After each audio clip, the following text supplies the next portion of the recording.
Coucou. Ah, une petite corvée de désherbage, mais, mais voilà quoi, c'est pas. Je me prends. Voilà, moi la corvée elle est pas. Elle est vite fait. Hein. C'est. Je retire les herbes, j'essaye de faire une concurrence.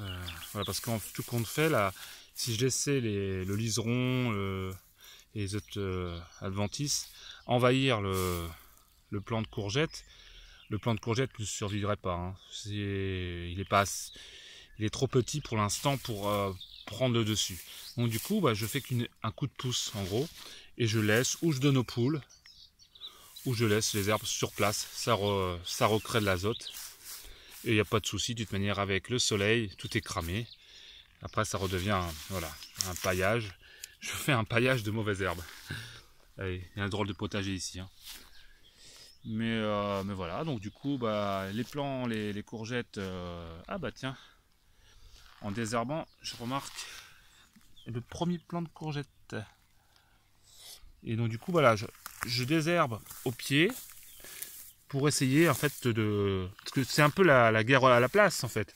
Là, quand le pied de courgette va se développer, il va prendre toute une place autour, ça va aller au moins jusqu'ici. Et en dessous, il va créer de l'ombre. Et au niveau racinaire aussi, il y aura une concurrence au niveau de l'ombre, au niveau racinaire. Donc du coup, la mauvaise herbe va très peu pousser en dessous, en gros. Du coup, là, au début, on est à mi-juin, je donne un coup de pouce de désherbage. Et ensuite, ils vont se débrouiller pratiquement tout seuls. Donc, je ne m'embête pas. De toute façon, j'ai jamais bêché. Jamais. Si. Il y a un petit moment, je bêchais, mais maintenant, je bêche plus du tout. Et puis, voilà. Donc là, c'est de la potentille sauvage.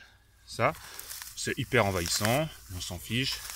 Je l'arrache. À force de l'arracher, c'est quoi ça? Une cuillère. On trouve des trésors. Sûrement les enfants ou je sais pas. Une petite cuillère. Ouais. Et du coup, il y a une concurrence qui se fait là avec les mauvaises herbes et puis les plants de courgettes. Et ça va très bien ensemble. En gros, en fait, je ne fais que aider la plante. Voilà. Et donc du coup, pour moi, c'est moins une corvée en fait, parce que je fais juste un désherbage comme ça. J'enlève les plantes, je les remets sur place en plus, rien ne se perd. Mais il faut le faire quand même parce que le problème c'est qu'on est après on est vite envahi. Voilà. Mais tout simplement comme ça. Et les plantes progressivement vont il va y avoir moins de concurrence. Alors ça fait bizarre, hein, ça fait pas. Mais moi, on peut pas être partout non plus, hein, comme on dit, au champ et à la ville. Et moi, c'est au champ et à la famille. Donc, du coup, voilà, c'est ça. C'est qu'on peut pas non plus avoir un potager. Mais moi, ça me dérange pas. Hein. C'est pas non plus le potager n'est pas qu'il soit pas propre entre guillemets, parce que qu'est-ce que la propreté, hein, c'est un grand mot ça. On est avec du vivant, hein, donc autant mieux que ça vive. Et puis voilà, et puis et ça n'empêche pas, hein, chaque année, on a des plants de courgettes, tout ça. Ah, un peu de mauve, hop là. Donc je les retire même pas les racines, hein. C'est vraiment, ça va repousser, mais après c'est étouffé aussi avec le gazon. La tonne de gazon qu'il y a dessus, ça étouffe. Alors je fais attention de ne pas trop mettre du gazon frais au pied quand même des courgettes, parce que justement ça les brûlerait. Donc du coup je diminue un petit peu là, quand j'arrive au niveau des courgettes, mais par contre autour des courgettes, je mets le paquet quoi. Donc voilà. Et puis c'est une canépode, je crois, un truc comme ça, je crois, cette plante là. Et du coup, voilà. Voilà, j'ai les racines celle-là. Celle-là j'ai eu les racines. Mais bon, hop, je pose par terre. Et puis voilà. Et puis hop. Voilà. Et je désherbe comme ça. Et voilà. Hop, pareil, hein, les salades. Les salades, ils ont étouffé. Voilà l'exemple un petit peu. Hein. La mauvaise herbe, elle arrive à passer, hein, parce que bon, c'est de la salade. Hein, mais malgré tout, bon, il y en a, mais malgré tout, ça reste quand même quelque chose de léger. Alors du coup, je désherbe, j'aide quand même un peu entre les pieds. Voilà. Voilà, surtout du Rumex là. Ça c'est costaud, ça il y a une sacrée racine. Alors après, les mauvaises herbes aident aussi à... Ils aident aussi à améliorer la structure du sol grâce à leurs racines. Ça évite un peu de tasser le sol aussi. Parce que eux, les mauvaises herbes, avec leurs racines, percent le sol. Donc avec l'aide des vers de terre, ils aident aussi au niveau de la structure du sol. Donc voilà, c'est un petit coup de pouce aussi. Faut prendre les inconvénients comme des avantages. C'est pour tout dans la vie. Et essayer. C'est pas toujours facile. Là par exemple, bon là ça va. J'ai des rongeurs, j'ai même des rats au niveau des poules. Mais bon, on va voir avec les courgettes. Parce que l'année dernière, ils avaient quand même mangé un peu de courgettes, grignoté. Mais dans l'ensemble,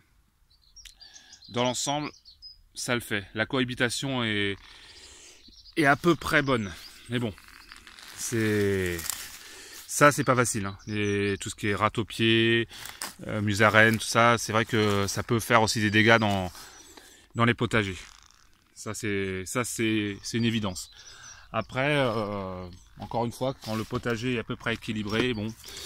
Mais bon, je trouve qu'il n'y a pas, à part les chats ou les choses comme ça, il n'y a pas énormément. Les rapaces évidemment, mais bon, pas énormément de prédateurs. Bon, pour les mulots, tout ça, bien sûr, mais pour tout ce qui est quand même plus gros, au niveau des rats, tout ça, c'est pas simple.